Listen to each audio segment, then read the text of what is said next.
നിങ്ങളുടെ കുട്ടിക്ക് ഏതെങ്കിലും കാര്യത്തിൽ ഭയമുണ്ടോ? ഭയം പറയാറുണ്ടോ?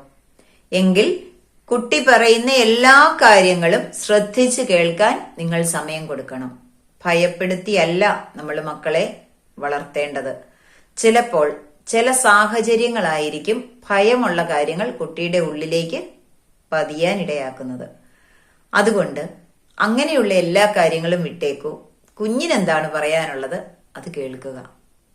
എന്നിട്ട് പറയുക, ഒന്നും ഭയക്കേണ്ട, അമ്മയും അച്ഛനും കൂടെ ഉള്ളപ്പോൾ എന്തിനാ കുഞ്ഞ് ഭയക്കുന്നത് എന്ന് മാത്രം പറഞ്ഞാൽ മതി. കുഞ്ഞിന്റെ എല്ലാ ഭയങ്ങളും മാറിക്കിട്ടും. ചേർത്ത് പിടിക്കുക, പരിഗണന കൊടുക്കുക, സ്നേഹം പ്രകടിപ്പിക്കുക. പ്രകടിപ്പിക്കാത്ത സ്നേഹം കൊണ്ട് യാതൊരു പ്രയോജനവുമില്ല. വീഡിയോ ഇഷ്ടമായെങ്കിൽ കമന്റ് ചെയ്യുക, ലൈക്ക് ചെയ്യുക, സബ്സ്ക്രൈബ് ചെയ്യുക. കൂടുതൽ ആളുകളിലേക്ക് ഈ ആശയങ്ങൾ എത്തിക്കുക. കൂടുമ്പോൾ ഇമ്പമുള്ളതാണ് കുടുംബം.